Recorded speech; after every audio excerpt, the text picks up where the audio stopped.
At the very end of the Gravity Falls opening credits, right before the episode begins, there's a page from Journal 3 that flashes on screen with the letters VWDQ, LV, QRW, ZKDW, KH, VH, HPV. Now, to a casual viewer, that just looks like total gibberish, random letters. You'd probably never think twice about it. But if you decode it using a Caesar cipher, which means shifting each letter back by 3 positions in the alphabet, it reads, Stan is not what he seems. Think about that. From the very first episode. Before you even know anything about the show's deeper mysteries, the opening credits are literally screaming at you that something is off about Grunkle Stan. Alex Hirsch and his team had the endgame plan from day one, and they were hiding the biggest twist of the series right there in the opening theme. That's an insane level of confidence in your own storytelling. Like, imagine planning a twist that won't be fully revealed until nearly 2 full seasons later, and you're already hiding it in plain sight in episode 1. That's Gravity Falls for you. And speaking of the opening theme, there's more. If you listen very carefully at the very end of the song, there's a whisper. You might not even notice it on a first watch. It just sounds like ambient noise, but it's not. During season 1, that whisper, when reversed, says 3 letters back. This is the key to decoding the Caesar cipher used in the end credits of every season 1 episode. So the show was literally giving you the decryption key in the theme song itself. When season 2 begins with Scary Oak, the whisper changes to Key Visionaire, which refers to the more complex Visionaire cipher used in season 2's end credit codes. This cipher requires a keyword, which is hidden somewhere within each episode. And during the pivotal episode, Not What He Seems, the whisper changes again to simply Not What He Seems. And then, during the Weirdmageddon arc, the whisper becomes Bill Cipher himself saying, I'm watching you, nerds. The show was literally telling you how to unlock its secrets through the theme song the entire time, and it evolved as the story evolved. That level of interactivity between a show and its audience was unprecedented for a Disney cartoon. Bill Cipher is arguably one of the greatest animated villains of all time. But here's the thing, he doesn't physically appear and speak until Dreamscaperers, which is episode 19 of season 1. That's nearly the end of the first season, but Bill was hiding in the show the entire time before that. His image appears on the rug in the Mystery Shack, he's on the window in the building's attic, he appears in the final frame of the opening credits, surrounded by the cipher wheel. His eye symbol can be spotted in various background shots throughout the first 18 episodes. The show was seeding his presence long before you ever heard him say a single word. And here's a really cool piece of trivia. According to Alex Hirsch in one of the Gravity Falls commentaries, Bill was originally going to be a one-shot character.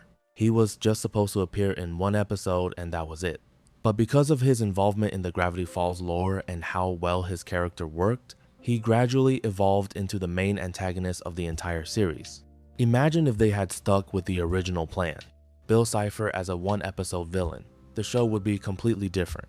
So that final frame of the opening credits I just mentioned, it shows Bill Cipher surrounded by a circle of 10 symbols. This is known as the Bill Cipher Wheel, and every single symbol on it represents a specific character in the show. The pine tree is Dipper, because of the symbol on his hat. The shooting star is Mabel, because it appears on one of her sweaters. The question mark is Soos, who always wears a question mark shirt and sometimes even dons a question mark costume while working at the Mystery Shack. The crescent symbol matches the one on Stan's fez. The 6-fingered hand represents Ford. The pentagram or star is Gideon, the stitched heart is Robbie, matching the design on his hoodie. The ice bag represents Wendy. The llama represents Pacifica, which is confirmed when Mabel holds up a llama sweater to a mirror and it faces the opposite direction from the one on the wheel, symbolizing Pacifica as Mabel's opposite. And the glasses represent Old Man McGucket. Now here's the thing. This wheel doesn't become fully relevant until the very last episode, Weirdmageddon 3. Take Back the Falls. when Ford reveals it as the key to defeating Bill. So from the very first episode, the show was telling you that these 10 characters were all connected by a prophecy that wouldn't be explained for years. The level of planning is staggering. If you've ever noticed the number 618 popping up throughout the series, there's a very good reason for that. And once you know about it, you'll start seeing it absolutely everywhere. The Mystery Shack's address is 618 Gopher Road. The cash register in the Mystery Shack almost always displays $6.18. The show's main production code is G618, so Dipper and Mabel's rough model sheets are labeled 618G991, and individual episode production codes start with 618. Ford's quantum destabilizer is experiment #618. Stan's prisoner number in Not What He Seems is number 061800. Stan's faked car crash occurred next to Highway 618. In the attic of the Mystery Shack, an old arcade game has the score 8190, which, when flipped upside down, reads 0618. When Bill turns his eye into a clock while making a deal with Dipper, the clock displays 618. Even one of the building blocks that a baby chews on in baby fights has the numbers 6, 1, and 8 on it. A paper on Ford's desk in the underground laboratory shows the Greek letter phi, a representation of the golden number 1.618. It's honestly relentless. So, what's the significance? June 18th is the birthday of Alex Hirsch and his twin sister, Ariel. It's his personal signature hidden throughout the entire series, and according to a fan Easter egg site, it appears in virtually every single episode. During Old Man McGucket's Conspiracy Corner Marathon, McGucket himself actually calls out the recurring number, saying it's been haunting his dreams. He concludes that it's a clue from a creature from another dimension that we're all just drawings on a page. Which is, technically true. They are drawings on a page in a show created by a guy born on June 18th. Okay, here's one that blew a lot of people's minds on rewatches, and it's one of my personal favorites because it really shows how far ahead the show was planning. Blendin Blandin, the time traveler voiced by Justin Roiland, doesn't formally appear and speak until the time traveler's pig, which is episode 9 of season 1. But he's actually hidden in the background of at least 3 episodes before that. In the very first episode, Tourist Trapped, Blendin can be briefly seen in the bushes picking up Mabel's flower hair clip during the gnome attack scene. You'd never notice him on a first watch. He just looks like a random background character.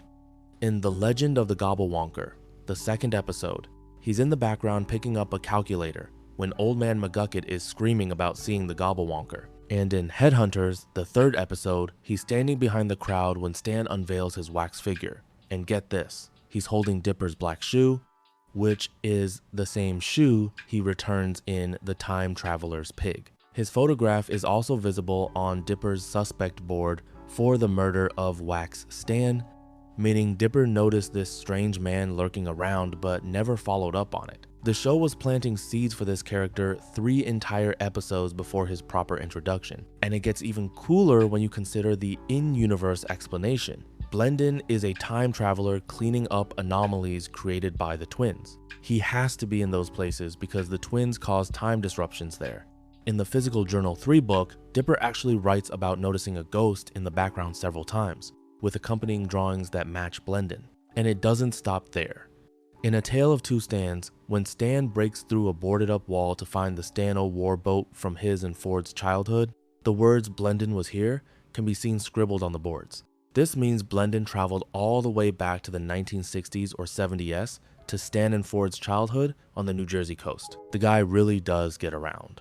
And honestly, given how much trouble Blendin gets into throughout the series, it's kind of comforting to know he was always there, quietly lurking in the background of history. Here's a fun production fact. Justin Roiland, who voices Blendin Blandin, is of course the co-creator of Rick and Morty. If you listen to Blendin's voice carefully, you'll notice it's basically a prototype version of Morty's voice. Blendin first appeared in Gravity Falls in October 2012, and Rick and Morty didn't premiere until December 2013, about 15 months later. So technically, the first time audiences heard a version of Morty's voice was in a Gravity Falls episode. Alex Hirsch and Justin Roiland are close friends who worked together at Disney, and that friendship led to both shows sharing DNA in subtle ways.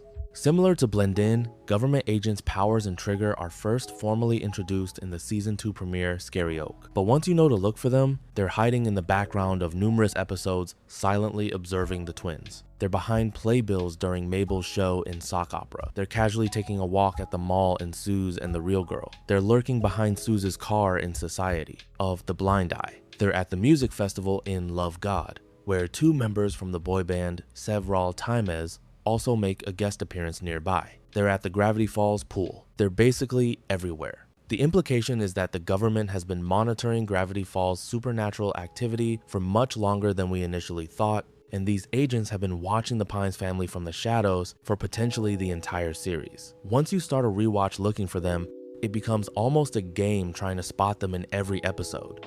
Nearly every single episode of Gravity Falls ends with a cryptogram hidden in the end credits. These aren't random. They're deliberately placed messages that either provide extra jokes, character insights, or hidden plot details.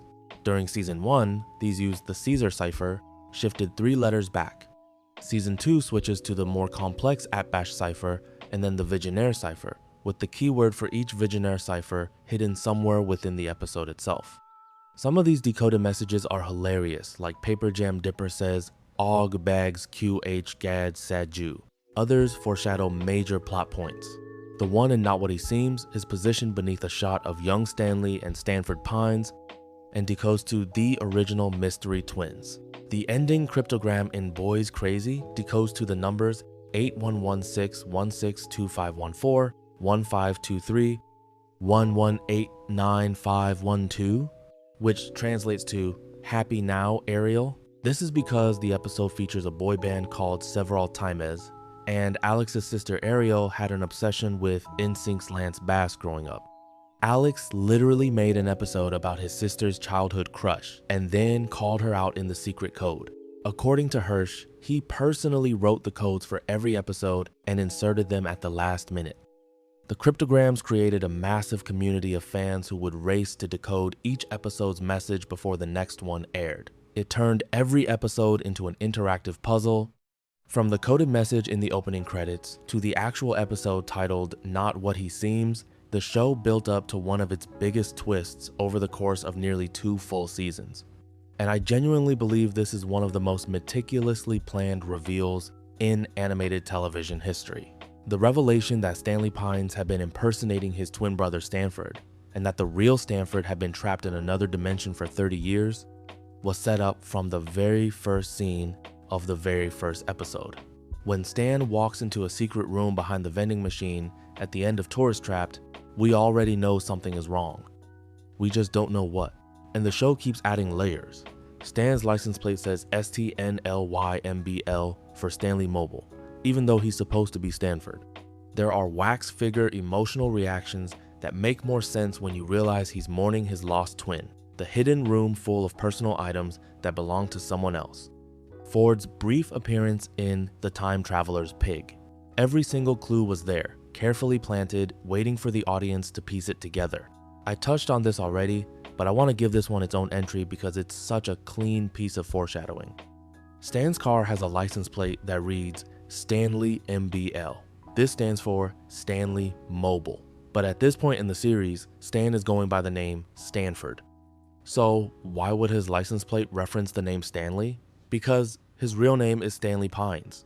He's been using his twin brother Stanford's identity the whole time. This was one of the earliest and most visible clues to the twin twist, hiding in plain sight on the bumper of Stan's car. It's the kind of detail that makes you feel like a genius when you catch it on a rewatch, and it's the kind of detail that makes Gravity Falls so rewatchable. In The Time Traveler's Pig, when Dipper and Mabel travel back in time to the mystery fair, there's a brief glimpse of a man who has 6 fingers on his hand. People initially mistook this for a younger version of Stan, but it's actually the very first appearance of Stanford Pines, Ford, years before his proper introduction in A Tale of Two Stans. The show was literally showing you Ford before anyone even knew he existed. This is technically Ford's first on-screen appearance in the entire series, but nobody realized it at the time. It's only in retrospect, after the twin reveal, that fans went back and identified this figure as Ford. It's a masterclass in planting evidence without tipping your hand. In an early episode, when the kids discover a hidden room in the Mystery Shack, there are mysterious personal items scattered around, including a pair of glasses and other belongings. This seems random and kind of spooky at the time, like just another weird thing about the shack.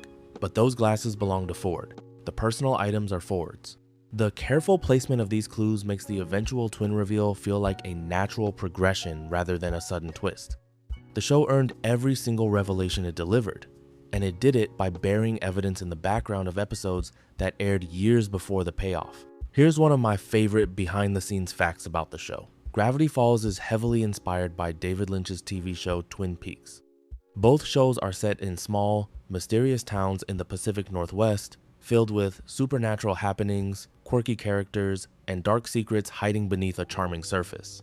Alex Hirsch actually wanted David Lynch himself to voice Bill Cipher. He reached out, but Lynch turned it down. So Hirsch ended up voicing Bill himself, performing what he has described as a bad impression of David Lynch. So every time you hear Bill Cipher's distinctive, raspy, manic voice, you're hearing Alex Hirsch doing his version of David Lynch. Hirsch has spoken publicly about how much Lynch influenced him.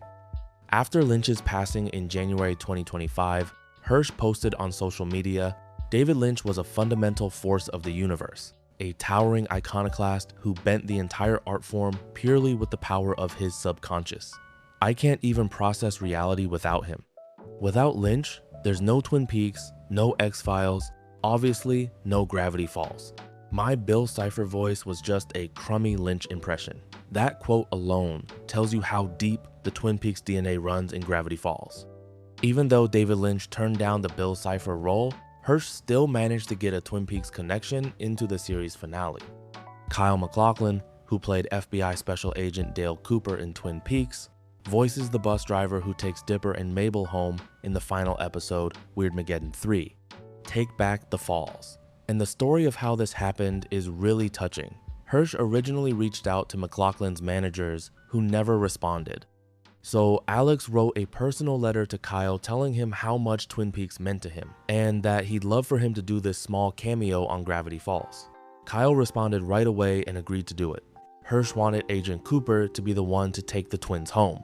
He felt it would be a fitting way to end their story, having Dale Cooper himself drive them away from the mystery. That's not just an Easter egg, that's a love letter to the show that inspired Gravity Falls.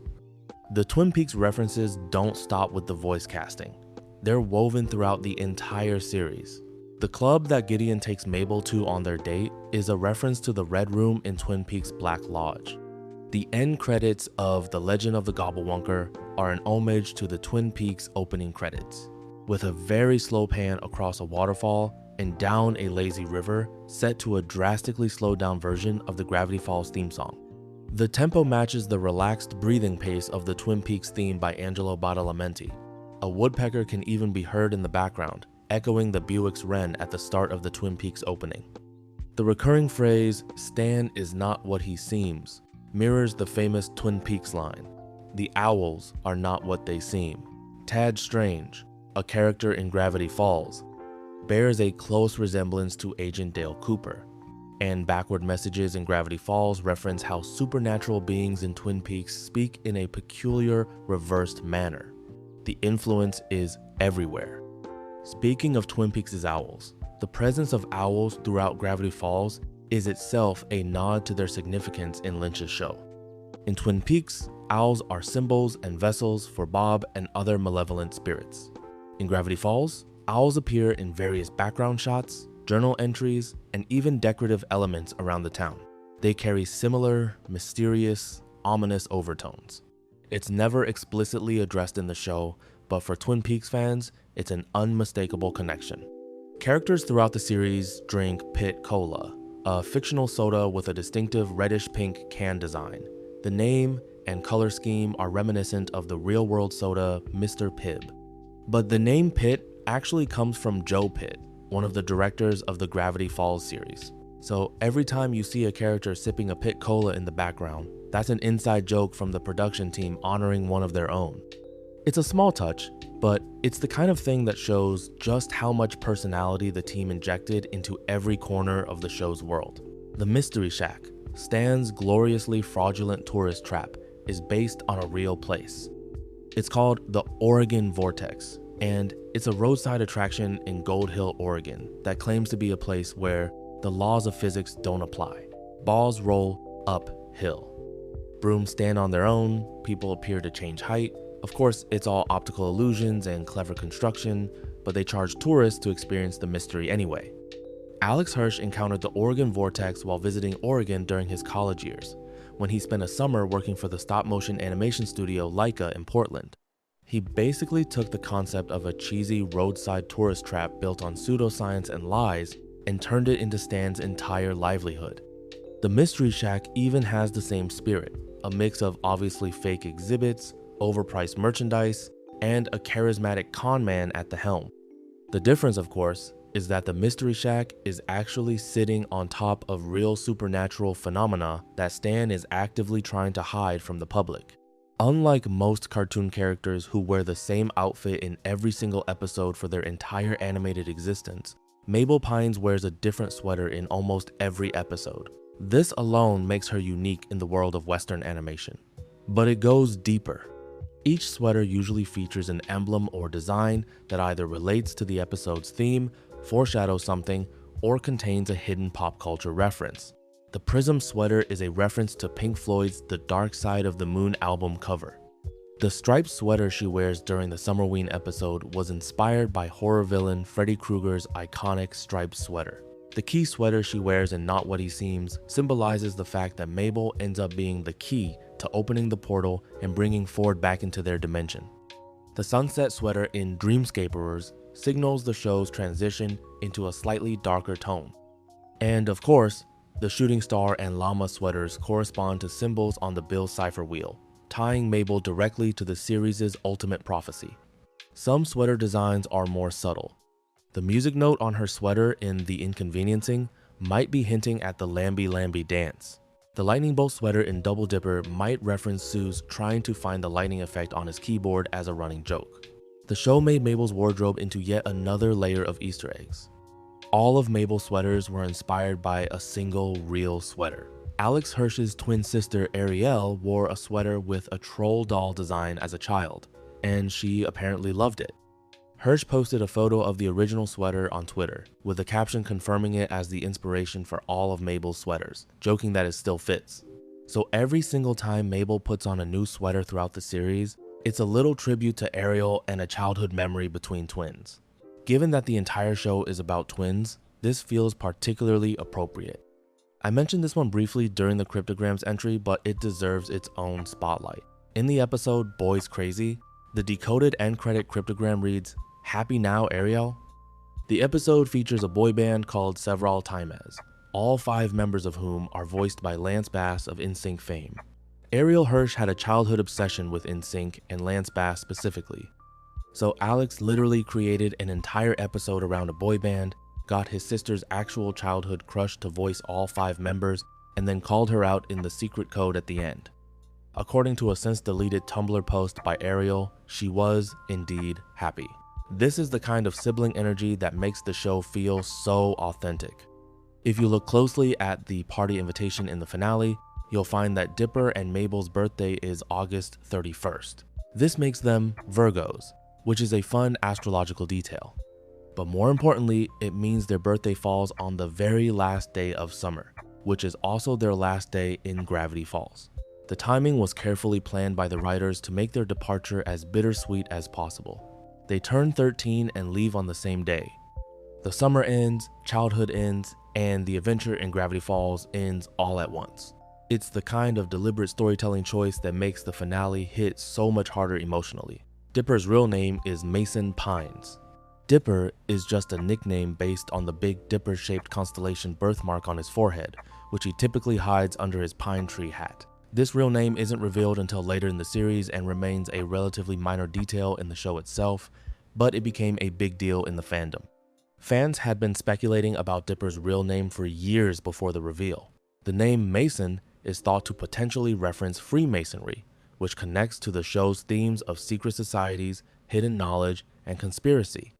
This is a legendary moment in the Gravity Falls fandom, and it's one of my favorite behind-the-scenes stories about the show. In April 2013, between seasons 1 and 2, a photo circulated online showing what appeared to be a leaked screenshot from an upcoming episode. The image featured a younger old man McGucket with 6 fingers writing in Journal 3, implying he was the author. It was found on 4chan, and it looked incredibly authentic. A timestamp and production code for a fake episode were added to give it the illusion of being real. The photo appeared to have been secretly taken at an angle from a monitor at the Disney Television Animation Studio, as if someone on a tour had sneakily snapped it.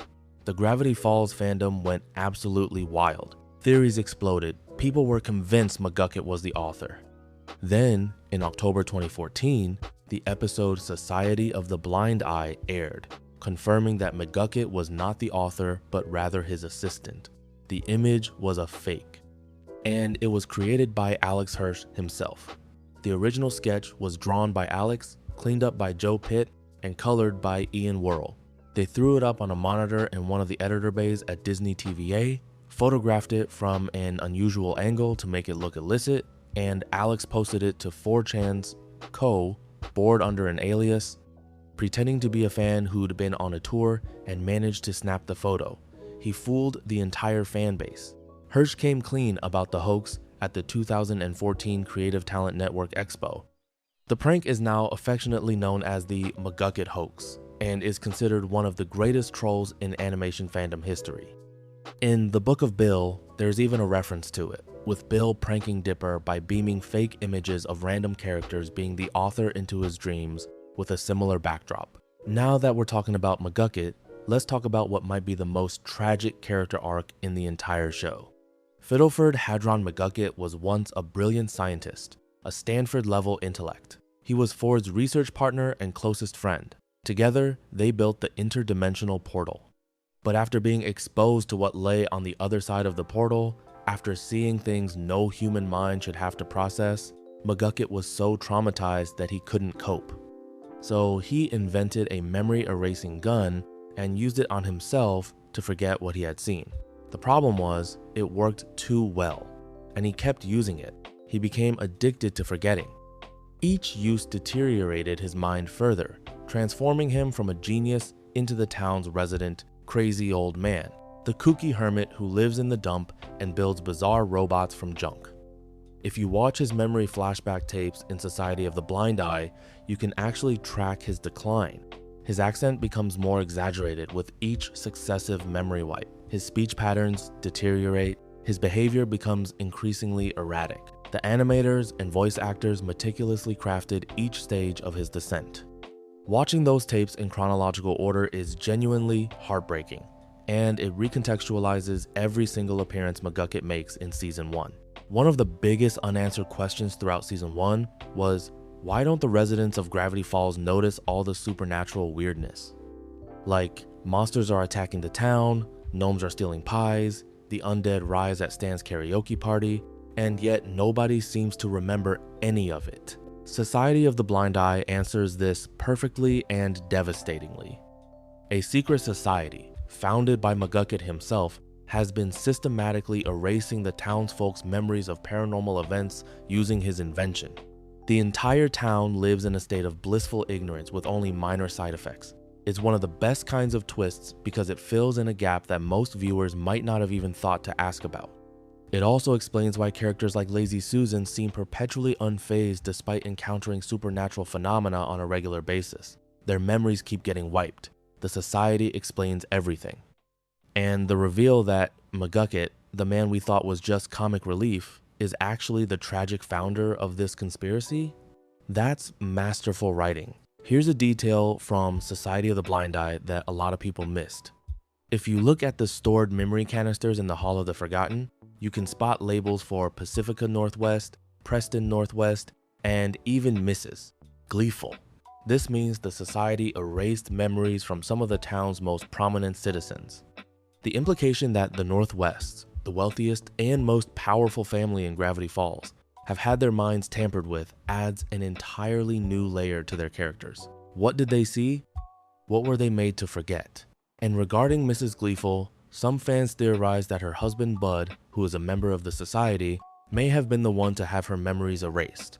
That's dark. Okay, this is one of the most iconic cross-show Easter eggs in animation history. In the Gravity Falls episode Society of the Blind Eye, there's a scene where Stan is working on the portal in the basement. During this scene, Stan's coffee mug, notepad, and pen get sucked into the portal and disappear. Now, in the Rick and Morty episode, Close Rick Counters of the Rick Kind, which aired months later, those exact same items, Stan's mug, his notepad, and his pen, come tumbling out of a dimensional portal in the background. Same items, same designs. It's a direct continuity link between the two shows. This was possible because Alex Hirsch and Justin Roiland are close friends, and they coordinated the Easter egg. It suggests that the Gravity Falls universe and the Rick and Morty multiverse share a connected dimensional network. It's never been officially confirmed as canonical by both studios simultaneously, but when Justin Roiland was asked about it, he said, "Due to infinite realities, everything is canon. Take that for what you will." The connections go even deeper than the portal items. In the Rick and Morty episode Morty's Mind Blowers, where it's revealed that Rick secretly stores Morty's erased memories. Two of the memory canisters are labeled Stanford and Bill C. This implies that Rick and Morty may have actually encountered Ford Pines and Bill Cipher across their dimensional adventures. And in the Rick and Morty episode Big Trouble in Little Sanchez, an image of Bill Cipher appears on a computer monitor in the background. Combined with the portal items and Roiland's "everything is canon" comment, it paints a picture of a shared multiverse that both show creators quietly acknowledge without ever making it fully official. It's the perfect balance of crossover and ambiguity. When Stan defeats Bill Cipher in the series finale by tricking him into entering Stan's mind and then having Ford erase that mind, Bill is destroyed as Stan's memories are wiped. But Bill's final words aren't just random screaming. If you reverse the audio, Bill says, "AXOLOTL, my time has come to burn. I invoke the ancient power that I may return." The axolotl is a cosmic entity hinted at in the show and more thoroughly explored in Gravity Falls, Journal 3, and the Book of Bill. This reverse message suggests Bill might not truly be gone and that he may have invoked some kind of cosmic loophole to avoid permanent destruction. This single reversed line sparked years of fan theories and debate and was never fully resolved within the show itself. It's the kind of open-ended mystery that keeps Gravity Falls alive in fan communities nearly a decade after the show ended. After Gravity Falls ended, Bill Cipher didn't stay quiet. He appeared in the 2021 Simpsons episode Bart's in Jail, with Alex Hirsch reprising his role. Hirsch confirmed this appearance is canon to Gravity Falls. Bill also popped up in the background during the opening of The Simpsons' 750th episode, Homer's Adventures Through the Windshield Glass, in 2023. Additionally, Bill makes cameo appearances in the Disney show Amphibia, appearing briefly in the episodes Wax Museum and True Colors. There's even a Bill plush in the Barrett's living room in the graphic novel adaptation of The Babysitter's Club. Dawn and the Impossible 3. Bill Cipher's reach extends far beyond Gravity Falls, lurking in the margins of other animated worlds. After the series finale aired in February 2016, Alex Hirsch organized a real-world global scavenger hunt called the Cipher Hunt. He scattered clues and coded messages in locations around the world, including the United States, Japan, and Russia. The goal was to find an actual, physical stone statue of Bill Cipher that Hirsch had hidden somewhere in the real world. After 2 weeks of collaborative global effort, fans discovered the statue in Reedsport, Oregon. The hunt united the entire Gravity Falls community in one last real-world mystery. Thousands of fans contributed to solving the puzzles, sharing findings online, and coordinating efforts across continents. It's widely considered one of the greatest fan engagement events in animation history. The statue itself became a pilgrimage site for Gravity Falls fans, though it was eventually moved due to property concerns. The Cipher Hunt proved that Gravity Falls' interactive, puzzle-solving spirit could transcend the screen and exist in the real world. Before the Book of Bill, Hirsch co-authored Gravity Falls, Journal 3, a physical recreation of the journal that guides Dipper through the series. Published in July 2016, it debuted as a #1 New York Times bestseller and remained on the bestseller list for an astonishing 47 weeks. The regular edition is filled with lore, illustrations, and coded messages, but the special edition, limited to 10,000 copies, takes it to another level. It includes blacklight writing that reveals hidden messages when you shine a UV light on the pages, parchment paper, a monocle, and removable photos and notes. The blacklight pages contain some genuinely unsettling revelations. One photo of the main cast standing around Bill's seemingly lifeless statue, when illuminated by blacklight, causes the eyes of everyone to glow while the words, "Trust no one," appear.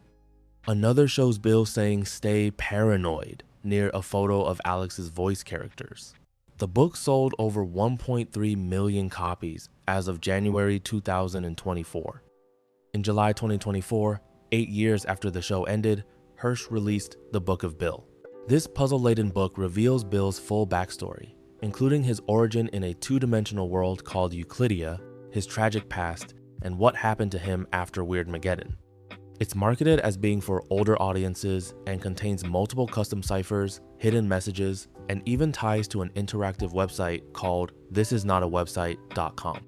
On the website, typing specific prompts unlocks different experiences. Disco Girl pulls up Dipper singing, Conspiracy plays a video from Charlie Day, Weird triggers a Weird Al Yankovic cameo, Theory summons MatPat, and Love triggers an audio excerpt from a ridiculous in-universe romance novel.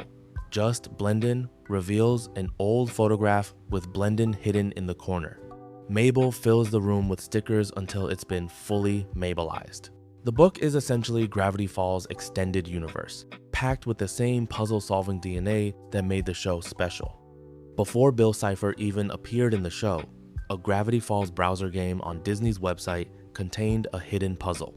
By interacting with 12 specific objects throughout the game, players could collect messages from a mysterious triangle character referred to only as Triangle Guy. When all 12 messages were decoded, they spelled out, "My name is Bill." This meant that dedicated fans who played the game knew the villain's name before he ever spoke a single word on television. The interplay between the show and its supplementary media created a truly unique experience, where fans could discover information through multiple channels, not just by watching the episodes. If you freeze frame at exactly the right moment in the opening credits, you can spot a quick shot of Bigfoot running through the trees. It's incredibly fast, maybe 1 or 2 frames total. Most people never notice it on a normal viewing, but it's there, hidden right in the intro from the very first episode. It's one of the very first Easter eggs the show ever planted, and it sets the tone for a show where pausing and examining every frame is not just encouraged, but practically required. There's a brief scene in the opening credits where Dipper, Mabel, and all the objects in their attic room begin to float upward, as if gravity itself has been suspended. On first viewing, it just seems like a quirky, mysterious visual. But this exact scenario plays out in the climactic episode, Not What He Seems, when Ford's portal is activated and the gravity inside the Mystery Shack goes completely haywire. Everything floats. The opening credits of the show literally depicted a scene from one of the most intense moments of season 2 before the show even began. It's hiding in plain sight, disguised as just another weird image in a sequence full of weird images. As Polaroid photos fly past during the opening credits, they feature images of nearly all the villains and creatures the twins encounter throughout the series. You can spot the Hand Witch, Gnomes, the Summerween Trickster, Leo Gideon, and Blendin Blandin, among others. The show was essentially previewing its own villain roster from the very start. Alex Hirsch himself also makes an appearance in one of the photos, visible behind the Hand Witch's extended arm. He's not a villain, of course, but given how many emotional gut punches the show delivers, some fans might argue otherwise. In Headhunters, Stan creates a wax figure of himself and becomes weirdly deeply attached to it. He grieves intensely when it's murdered. On the surface, this is just a funny episode about Stan being narcissistic. But on rewatch, Stan's emotional reaction makes much more sense. The wax figure looks exactly like him, which means it also looks exactly like his twin brother who's been lost in another dimension for decades. Stan is essentially grieving the loss of his twin's likeness. The writers layer genuine emotional depth beneath what appears to be a silly comedy episode, and you only appreciate it after you know the full story. In The Legend of the Gobblewonker, the second episode, Stan takes the kids fishing on a boat called the Stan-O-War. At first, it just seems like a fun pun, a play on Man-O-War. But the Stan-O-War has a much deeper significance. It's later revealed to be the name of the boat that Stan and Ford dreamed of sailing around the world in as children. Building the Stan-O-War together was their shared childhood dream, a dream that was shattered when Ford was sent through the portal and the brothers' relationship fell apart. The boat represents everything they lost. And in the series finale, after defeating Bill and saving the world, Stan and Ford finally rebuild the Stan-O-War and sail it together. A childhood dream, set up in episode 2, completed in the final episode. That's a character arc that spans the entire series, and it was introduced so casually that nobody gave it a second thought. In Into the Bunker, the shapeshifter, a creature that can take the form of anything, is frozen after a tense battle. But the form it chooses to freeze in is not random. It deliberately shifts into Dipper's face, contorted in a terrified scream right before it's frozen solid. This was an intentional, malicious choice by the shapeshifter, designed to haunt Dipper every time he looks at the frozen creature. For a kids show, this is remarkably dark. The shapeshifter essentially created a permanent psychological weapon against a 1-2-year-old boy. Many fans consider this one of the creepiest moments in the entire series, and it's a testament to how Gravity Falls consistently pushed the boundaries of what a Disney cartoon could do. In Blendin's game, we learned that Soos hates his birthday. Every year, his absent father promises to show up, but never does. He sends a postcard saying he'll come next year, and next year, and next year, and he never does. It's the kind of quietly devastating character detail that hits differently depending on how old you are when you watch it.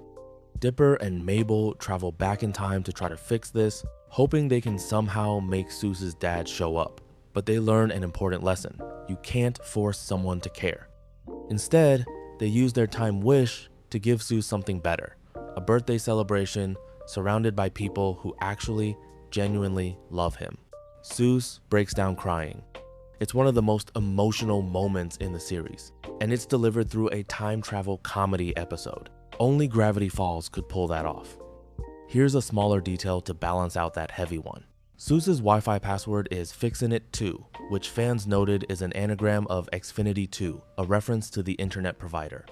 It also reads as Fixing It 2, which is fitting for the Mystery Shack's handyman. It's a tiny background detail that most viewers would never catch, but it's perfectly in character. In Boys Crazy, Dipper grows suspicious about how Robbie's song seems to magically make Wendy want to be with him again. Dipper and Stan discover that the song contains a subliminal backward message that, when reversed, manipulates the listener into giving the singer another chance. It's a direct reference to the Twin Peaks tradition of backward and reversed messages being used by supernatural beings. In Gravity Falls' universe, this implies something genuinely sinister about how Robbie obtained or created the song, though the show never fully explains whether Robbie knew about the subliminal message or if he unknowingly stumbled onto something paranormal. Throughout the series, Dipper is embarrassed to be caught listening to Disco Girl by Baba, a fictional band that's an obvious parody of ABBA. This running gag appears in multiple episodes and even extends to the Book of Bill's interactive website, where typing Disco Girl triggers an audio clip of Dipper singing the song. It's a small character detail that humanizes Dipper. He's a kid who's obsessed with mysteries and monsters, but he also has a guilty pleasure pop song. We've all been there. In Irrational Treasure, the 8th-and-a-half president of the United States, Quentin Tremblay, gives Dipper a negative $12 bill as a memento. If you look closely at the bill, it features the Time Baby on it. At this point in the series, the Time Baby hasn't been introduced yet. He's just a weird face on a weird piece of fake currency. But the Time Baby later becomes an all-powerful cosmic entity who rules Earth in the far future. What initially appears as a quirky, throwaway piece of Gravity Falls absurdism is actually foreshadowing a character who will play a significant role in the show's mythology. This show doesn't do throwaway gags. Everything means something. Dipper is a devoted fan of a mystery book series called The Sibling Brothers by Jenkins W. Jenkins. This is a direct parody of the Hardy Boys mystery novels, which were published under the collective pseudonym Franklin W. Dixon. The author name is structured identically. First name, middle initial, last name that repeats. It's a loving tribute to the classic mystery book genre that clearly influenced Dipper's character and, by extension, the show itself. Even the fictional media within Gravity Falls is layered with references. Lazy Susan, the perpetually cheerful waitress at Greasy's Diner who has a noticeably droopy eye, is named after the spinning table accessory commonly found at Chinese restaurants and buffets. It's a pun hiding in plain sight. Her name is literally a household object, and you probably never thought twice about it. Pacifica Northwest's name is a double pun. Pacifica references the Pacific Ocean, and Northwest refers to the geographical region. Together, Pacifica Northwest is a play on Pacific Northwest, the real-world region of the United States that contains Oregon, where Gravity Falls is set. Even character names in this show have layers. The Northwest family, the wealthiest and most influential citizens of Gravity Falls, are heavily inspired by the Horn family from Twin Peaks. Both families are the richest in their respective small towns. Both have corrupt, morally bankrupt patriarchs. Both live in the biggest, most impressive buildings in town. And both have daughters, Pacifica and Audrey Horn, who initially appear to be spoiled, shallow brats, but gradually reveal hidden depths and ultimately choose to help the protagonists. The parallel is unmistakable and clearly intentional. In Irrational Treasure, a government document about the founding of Gravity Falls is briefly shown on screen. If you pause and actually read the fine print, it's incredible. The document reveals that Nathaniel Northwest, the town's supposed founder, was actually famous in his native Gravity Falls for standing in the park and hitting himself with a large boating oar until he blacked out. He was chosen to be a patsy mayor. He spoke in a series of grunts and screams, and his trademark phrase was, "I am going to eat this entire oak tree because I am a powerful wizard." The writers clearly had an absolute blast writing background text that 99% of viewers would never read. But for the 1% who pause and zoom in, it's comedy gold. Hidden in that same document from Irrational Treasure, there's a line that reads, "An enormous, evil, time-devouring baby from another dimension is frozen in an Antarctic glacier. Fortunately, glaciers never melt, so we should be fine." This is foreshadowing the Time Baby, who is later revealed to be an all-powerful cosmic infant ruler of Earth in the far future, who was indeed found frozen in an iceberg that eventually melted.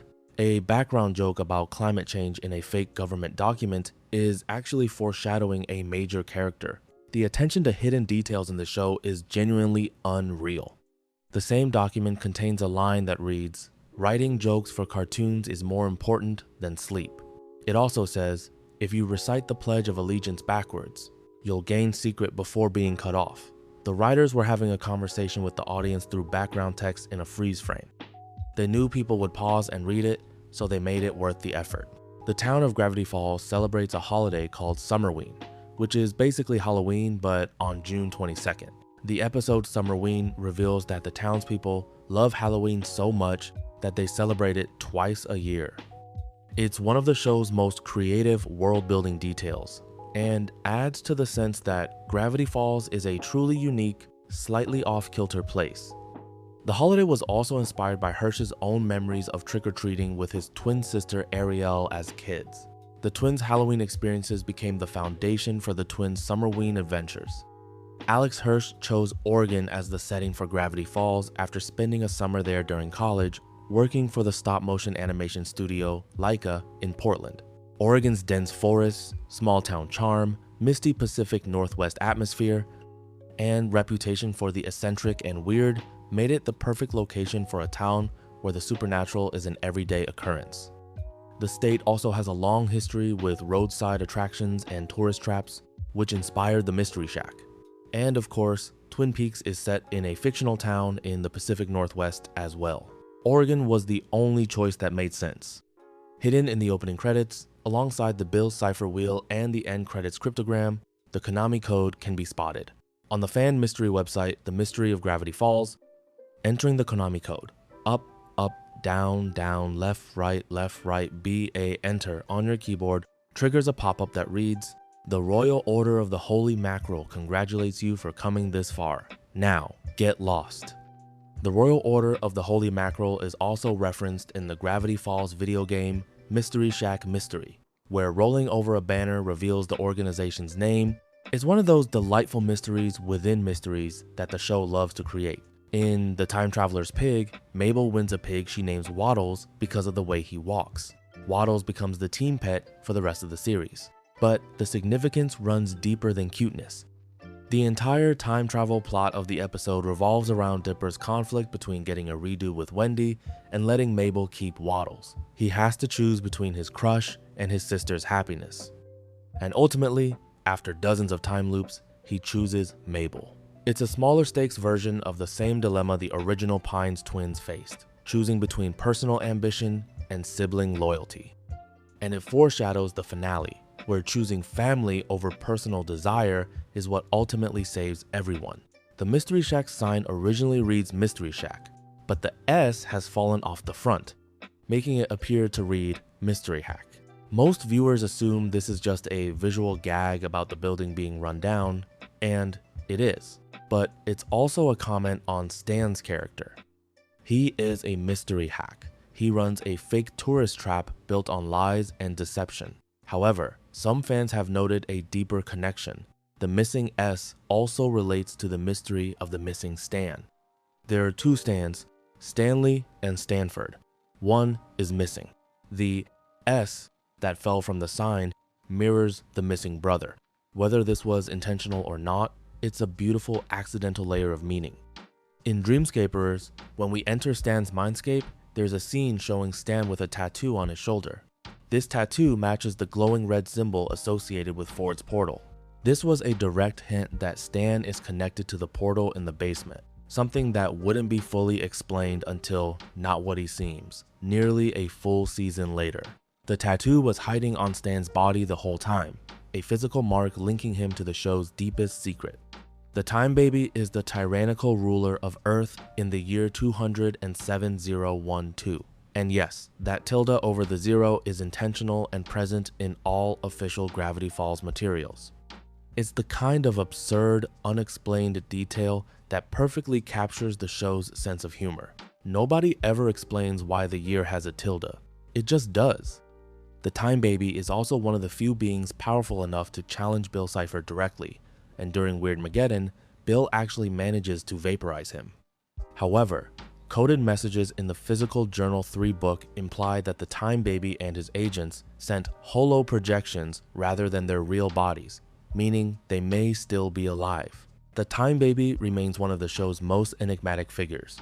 In the series finale, the Street Fighter-inspired video game character Rumble McSkirmish fights alongside the Gravity Falls townsfolk against Bill's army. When Rumble disappears after the battle, he does so while slowly sinking and giving a thumbs up.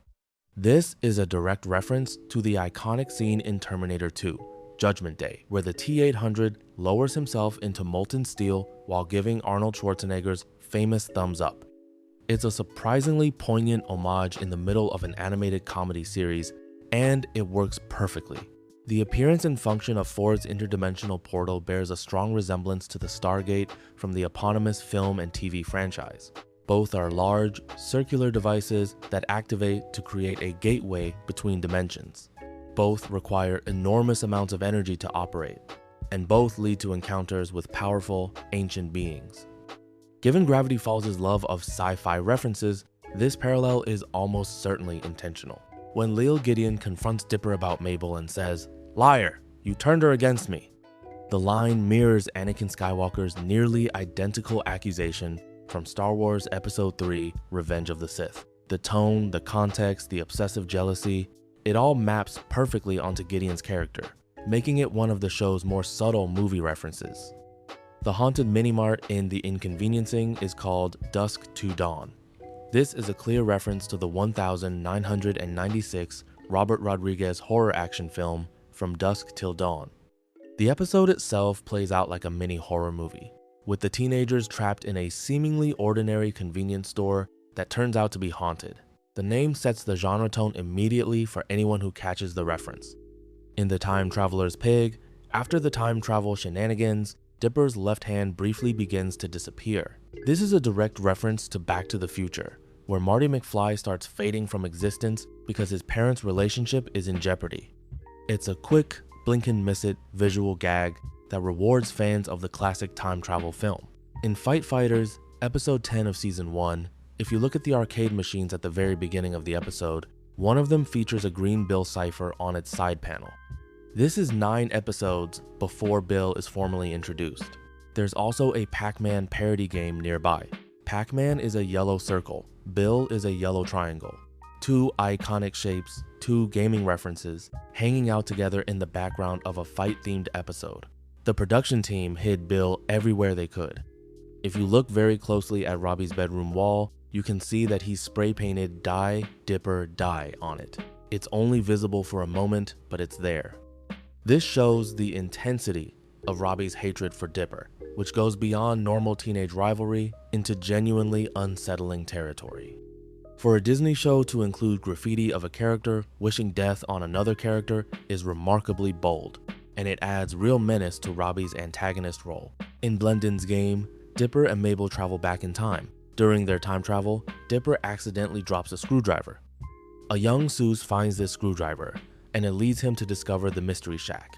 This chance encounter is what eventually leads Soos to work for Grunkle Stan and become the handyman we know and love. One dropped item, traveling across time, changed the trajectory of a character's entire life.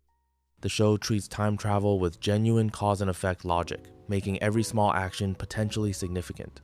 Throughout the series, Mabel has an increasingly absurd string of failed summer romances. Norman, who turned out to be a stack of gnomes in a trench coat, Gideon, who turned out to be a psychotic 9-year-old, Several Timez, who turned out to be genetically engineered clones, Mermondo the Merman, who was arranged to marry the Queen of the Manatees, and Gabe Benson, the puppet enthusiast who was in love with his puppets more than any human could compete with.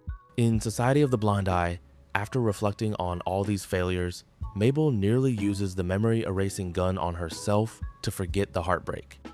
But she ultimately decides against it, choosing to keep her memories, painful and all, because they're part of who she is. It's a surprisingly mature and emotional message about the value of experience, even when that experience hurts. Here's a detail most people don't notice. Unlike most Western animated cartoons where characters universally have either 4 or 5 fingers, Gravity Falls mixes both. Some characters have 4 fingers, others have 5. According to former series writer and creative director Michael Rianda, this is because different character designs simply look better with one or the other. It's an aesthetic choice rather than a rule, which is unusual in animation. But it's also directly relevant to the plot. Ford Pines has 6 fingers on each hand, which is a key plot point. If the show had standardized everyone to 4 fingers, Ford's anomaly would be less visually distinctive. By having a mix of 4 and 5, Ford's 6th finger feels genuinely unusual within the show's own visual language. The episode title, The Hand That Rocks the Mabel, is a play on the expression, the hand that rocks the cradle rules the world, and the 1992 psychological thriller film, The Hand That Rocks the Cradle. The episode is about Gideon manipulating and controlling Mabel, which fits perfectly with the controlling, possessive themes of both the phrase and the film. Here's a meta detail that ties the entire show together. Alex Hirsch, who voices Grunkle Stan and created the series, is himself a twin. He and his sister Ariel are twins. Dipper and Mabel are twins. Stan and Ford are twins. The entire show is built around the theme of twin relationships, the bonds between siblings, the conflicts that can tear twins apart, and the love that ultimately brings them back together. It's all written by a twin who based the story on his real relationship with his twin sister. Art reflecting life, reflecting art. Alex Hirsch based the Pines twins' childhood on his own. Growing up in Piedmont, California, spending summers away from home with an eccentric older relative, these are real memories. Between the ages of 9 and 13, Alex and Ariel would go stay with their great aunt Lois at her cabin in the woods. Those experiences became the foundation for Dipper and Mabel's Gravity Falls adventures. Even the term grunkle, meaning great uncle, is derived from real family vocabulary. Hirsch's great aunt was essentially his grountie. Dipper is based on how Hirsch remembers feeling as a kid: curious, anxious, determined. Mabel is based on Ariel, energetic, creative, relentlessly optimistic. The show isn't just inspired by real life, it's built from it. Eyes are one of the most important recurring motifs in Gravity Falls, and they're tied directly to the show's central themes of seeing versus not seeing, truth versus deception. Bill's Cipher is literally an all-seeing eye. The Society of the Blind Eye erases what people have seen. Ford dedicated his life to seeing and documenting what others couldn't. Stan built his career on making people see things that aren't real. The Bill Cipher wheel centers around Bill's eye. Even the show's mysteries are fundamentally about uncovering what's hidden in plain sight. Eyes appear in the show's architecture, in journal illustrations, in background art, on the walls of the Blind Eye Society's hideout. It's a visual language that unifies the entire series. On the fan mystery website, The Mystery of Gravity Falls, hidden within the source code, there are coordinates: 44.793531, negative 121.55637. If you plug these into Google Maps, they mark a real location in Oregon. It's a small touch, but it reinforces the show's commitment to making Gravity Falls feel like it could be a real town, a place you could drive to, a place with secrets waiting to be found in the woods. In Bottomless Pit, when the characters fall into the bottomless pit, they eventually come out the top, only to fall in again, creating a loop. To pass the time while endlessly falling, each character tells a story. This anthology format is a reference to the Canterbury Tales by Geoffrey Chaucer and similar literary traditions where travelers share stories during a journey. It's also a nod to campfire storytelling and shows like The Twilight Zone. The episode structure is itself a literary Easter egg. In Society of the Blind Eye, McGucket's stored memory tapes can be viewed in chronological order. Each successive tape shows a more deteriorated version of the man. In his earliest memories, he speaks clearly and articulately, a brilliant scientist. With each memory wipe, his speech becomes more garbled. His accent thickens unnaturally, his logic breaks down, his behavior becomes increasingly erratic. The animators and voice director crafted each stage of his cognitive decline with painful specificity. Watching all the tapes in order is one of the most heartbreaking viewing experiences in the entire series. It transforms McGucket from a joke character into one of the show's most tragic figures. During the Weirdmageddon arc, the opening credits undergo a disturbing transformation. Characters are replaced with Bill Cipher's henchmaniac minions. The imagery becomes sinister and chaotic. The music is warped and distorted. The whispered message becomes Bill himself saying, "I'm watching you, nerds." Even the color palette shifts toward apocalyptic reds and golds. The production team altered every element of the opening to reflect that Bill has taken over. It shows that no part of the show was treated as static or untouchable. Even the title sequence was part of the storytelling. Mabel finds a grappling hook in the Mystery Shack gift shop in the very first episode. She immediately claims it, and it becomes her signature weapon and tool for the rest of the series. What starts as a silly impulse buy becomes genuinely useful throughout the show, especially during Weirdmageddon, when it helps her navigate the apocalyptic chaos. The grappling hook represents Mabel's approach to life. Grab onto something exciting, hold on tight, and see where it takes you. When Bill becomes enraged, his eye rapidly flashes 6 different symbols. This small animation detail ties back to the Bill Cipher wheel and the prophecy surrounding it. Even in his moments of uncontrolled fury, Bill is connected to the 10 characters who would ultimately be his undoing. The symbols are a visual reminder that no matter how powerful Bill becomes, his fate is intertwined with the people of Gravity Falls. Here's a completely random but delightful fact about the show's creator. Alex Hirsch is genuinely skilled at bird calling. As a junior at Piedmont High School, he won the school's annual bird calling contest in 2002 and appeared on The Late Show with David Letterman at age 17 to showcase his talent. This has absolutely nothing to do with Easter eggs, hidden codes, or Bill's Cipher. But it's a wonderfully weird fact about the man who created one of the most beloved animated shows of all time. If you're going to make a show about weird people in a weird town, it helps to be a little weird yourself. Bill's Cipher's triangular, one-eyed design is based on the Eye of Providence, the symbol most commonly seen on the US $1 bill and frequently associated with Freemasonry, the Illuminati, and conspiracy theories in general. His name is likely a reference to either the Beale ciphers, a set of famous unsolved cryptograms, or simply ciphers in general, given how central code breaking is to the show. Everything about Bill, his appearance, his name, his mysterious omniscience, is designed to feel both ancient and conspiratorial. He's a walking, floating symbol of hidden knowledge and secret power. On the 20th of November 2015, Alex Hirsch announced via Tumblr that Gravity Falls would be ending with its second season. He stressed that the show wasn't being cancelled, it was being finished. This was 100% his choice, not Disney's. Hirsch had planned the entire story from the beginning, mapping out major plot points before the first episode ever aired, and he wanted the show to reach its natural conclusion rather than being extended until it lost quality. In a media landscape where successful shows are routinely milked for as many seasons as possible, Hirsch made the extraordinarily rare and brave decision to end his show on his own terms at the peak of its quality. This is part of why Gravity Falls holds up so well. There's no filler, no shark jumping, no quality decline. It's a complete, self-contained story told in exactly the amount of time it needed. In one episode, the credits for a fake show within the show called The Duchess Approves include the credit Gowns by Peppy. This is a reference to the classic Hollywood costume designer Adrian, who was frequently credited as Gowns by Adrian in films. His most famous work was the costume design for The Wizard of Oz, including Dorothy's iconic ruby slippers. This is an absurdly specific deep cut for a children's cartoon, and it's the kind of reference that would only be caught by classic film enthusiasts. The Stanchurian candidate features a chaotic mayoral election in Gravity Falls, complete with wild campaigning, manipulation, scandal, and literal mind control.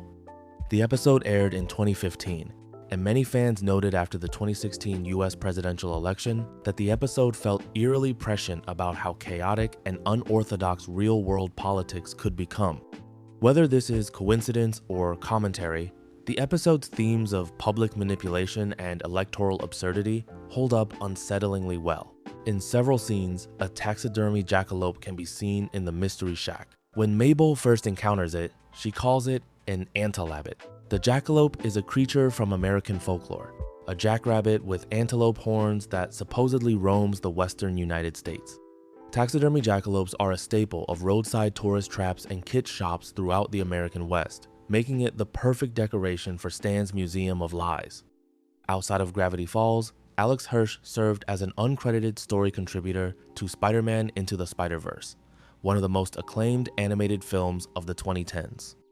He also signed a multi-year deal with Netflix in 2018 to develop new projects and has done voice work for shows including Phineas and Ferb and Rick and Morty. The man who made Gravity Falls has been quietly shaping some of entertainment's biggest animated projects. There's a rug in the Mystery Shack that features Bill Cipher's likeness. It's visible in many episodes, but easy to overlook as just part of the decor. The fact that Bill is literally woven into the floor of the main character's home is a perfect metaphor for his influence on Gravity Falls. He's always there, underfoot, part of the fabric of the town's reality, even before anyone knows to look for him. In Carpet Diem, the episode about body swapping, the rug that triggers the swaps bears Bill's image, implying his influence on the phenomenon. Throughout the series, the local newspaper, the Gravity Falls Gossiper, appears in various episodes with headlines that either foreshadow events, contain hidden messages, or provide hilarious background world building. Reading the fine print and article text on these newspapers is a rewarding exercise for detail-oriented viewers. Articles often contain ridiculous stories that are actually peripherally connected to the supernatural events of the episode. In Land Before Swine, Stan literally punches a prehistoric pterodactyl in the face to save Waddles the pig. It's played for comedy, but it's also a genuine turning point for Stan's character. Despite spending the whole episode claiming he doesn't care about Waddles, when push comes to shove, he risks his life to save the pig. It shows that beneath his gruff, selfish exterior, Stan genuinely cares about the creatures and people in his orbit, even a pig. Hidden in the fine print of the background document in Irrational Treasure, among all the jokes about Nathaniel Northwest and the Time Baby, there's a line that reads, "Writing jokes for cartoons is more important than sleep." This is the Gravity Falls production team speaking directly to the people crazy enough to pause every frame and read every word. It's a message from the writers to their most dedicated fans. And given the show's reputation for rewarding obsessive attention to detail, it's completely fitting. In multiple episodes, Stan dismisses strange occurrences by blaming them on an invisible wizard. Most viewers assume this is just one of Stan's deflections. But in a town where literally every supernatural claim turns out to have some truth behind it, can you really assume the invisible wizard is fake? Some fans have compiled evidence of unexplained magical events near the areas Stan references, leading to the half-joking, half-serious theory that the invisible wizard is actually a real entity lurking somewhere in the Mystery Shack. In Gravity Falls, the ridiculous explanation is often the correct one. During Weirdmageddon, Bill creates a throne of frozen agony made from the petrified bodies of various characters and townsfolk. If you look very carefully, you can spot Alex Hirsch himself as one of the frozen bodies near the middle of the throne. The show's creator literally put himself into Bill's torture furniture. This is either the darkest self-insert in animation history or the funniest, probably both. The Gravity Falls theme song was composed by Brad Breek, and its melody was specifically designed to sound like it could be played on a music box. This gives the theme a nostalgic, mysterious quality that perfectly matches the show's tone. The music box-like quality also connects to the show's themes of childhood, memory, and summers that feel both magical and fleeting. Observant viewers noticed that the symbol on Stan's fez changed between seasons.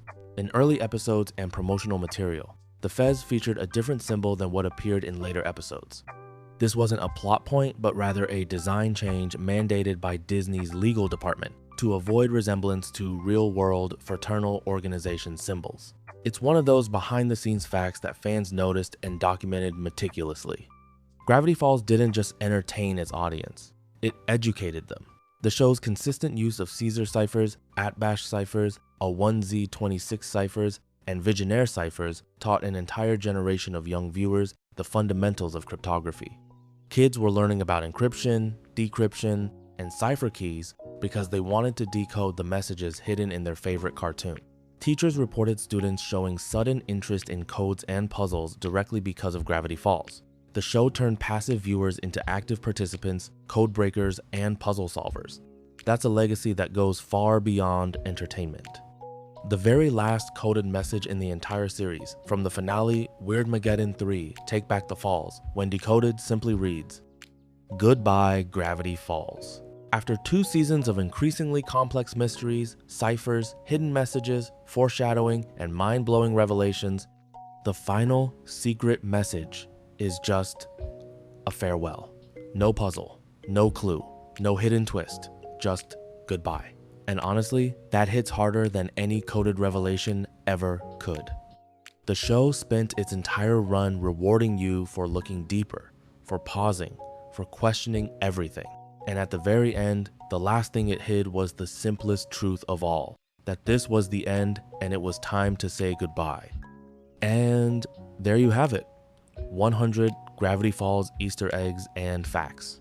I genuinely hope this helped you drift off to sleep, or at the very least, gave you a brand new appreciation for one of the greatest animated series ever created. Alex Hirsch and his team built something truly, truly special. A show where every single frame could be hiding something, where the theme song is a puzzle, where the background art contains secrets, where character names are puns, numbers are birthdays, constellations are birthmarks, and a yellow triangle is watching from the shadows of every episode. The more you look, the more you find. And even now, years after the show ended, fans are still finding new details. If this is your first time hearing about a lot of these, I'd really encourage you to go rewatch the series with fresh eyes. pause the frames, decode the messages, look at the background art, check every bookshelf, every newspaper, every sign. You'll be amazed at what you missed. And if you've already done that and you're just here to relax and fall asleep to someone talking about Gravity Falls, well, I hope this was a cozy ride. Close your eyes, get some rest, and remember, in Gravity Falls, there is no one you can trust. Until next time, stay weird.